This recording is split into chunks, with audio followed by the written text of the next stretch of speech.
A nossa repórter Gisele Calisto conheceu uma ucraniana que está no Brasil e vai mostrar para a gente como tem sido a vida de quem um dia acordou com as sirenes alertando que uma batalha estava começando do lado de casa. Acompanhe na reportagem. Это наша земля, мы тут живем. И куда нам бежать? Куда нам бежать?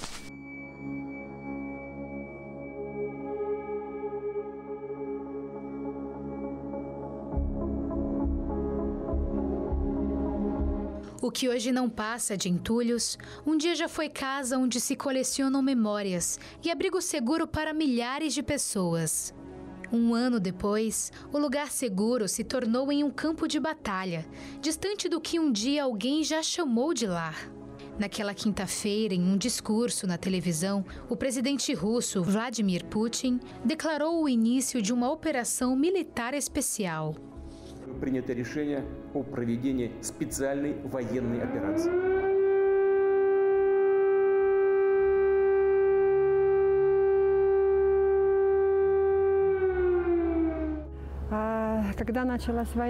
Tudo começou dia 24 de fevereiro. A gente nem esperava que fosse acontecer isso, mas 5 horas da manhã, quando começaram os ataques, a gente teve a certeza de que a guerra estava começando. Os ataques começaram em fevereiro. Em março, o controle militar russo já conseguia dominar parte do sul do território ucraniano. Não demorou muito para que, em pouco tempo, conquistassem também a região da usina de Chernobyl, próximo à cobiçada capital Kiev. Mas em outubro, a Ucrânia conseguiu recuperar algumas de suas terras. Desde o início do conflito, a Europa passou a enfrentar sua maior crise de refugiados desde a Segunda Guerra Mundial, com ucranianos em muitos países europeus, incluindo a própria Rússia. Do outro lado do oceano, as terras brasileiras também foram pontos de refúgio para essa população. Irina é da cidade de Kharkiv, que fica a 30 quilômetros da fronteira com a Rússia. Quando os bombardeios começaram, ela e a família tiveram que sair de casa imediatamente. Eu e minha família decidimos ir para Lviv e é uma história um pouco assustadora, porque foi no começo da guerra. As pessoas estavam todas desesperadas. Era uma gritaria muito grande de pessoas tentando salvar suas próprias vidas. Conseguimos entrar dentro de um vagão que cabe geralmente 8 ou 10 pessoas no máximo e tinha um número 10 vezes maior. E as pessoas que não conseguiam embarcar, elas ficavam no corredor do trem para tentar embarcar e chegar até a fronteira. Assim como Irina, milhões de pessoas também tiveram que sair de suas casas.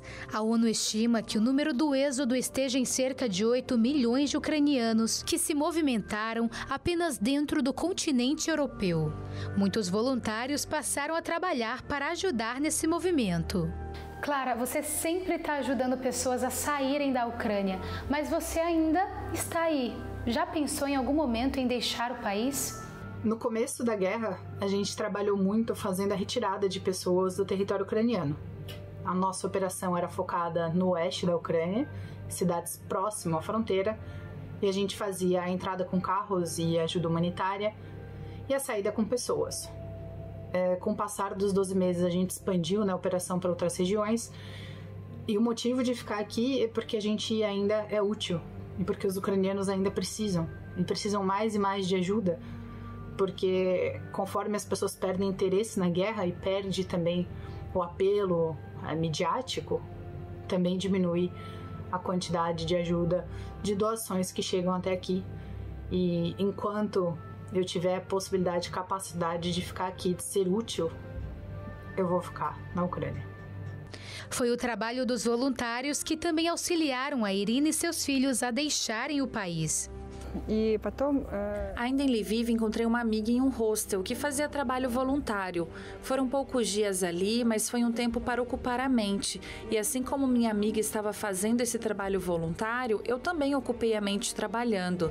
Nesse lugar, ficamos 3 semanas até que encontrei uma pessoa da igreja que trabalhava com os refugiados para tentar sair do país. Para mim foi um momento assustador, porque até então nunca tinha entrado num avião, nunca havia deixado o país.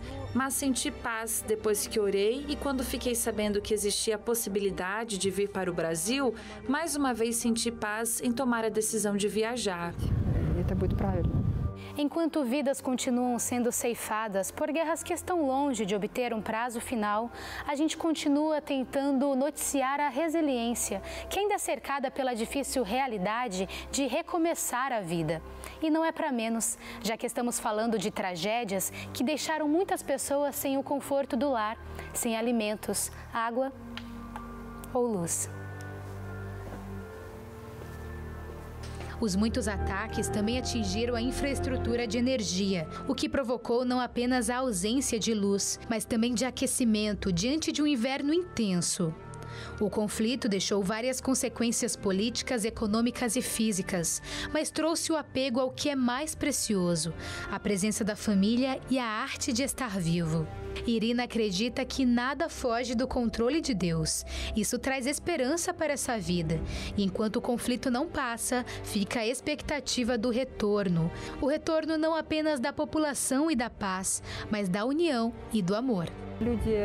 O que eu aprendi do Brasil e o que eu levo do Brasil é esse amor pelo próximo que nunca encontrei, nunca experimentei antes. Conversando com parentes que estão na Ucrânia e falando sobre o comportamento dos brasileiros, principalmente dos cristãos, eles disseram: então traz isso para a Ucrânia.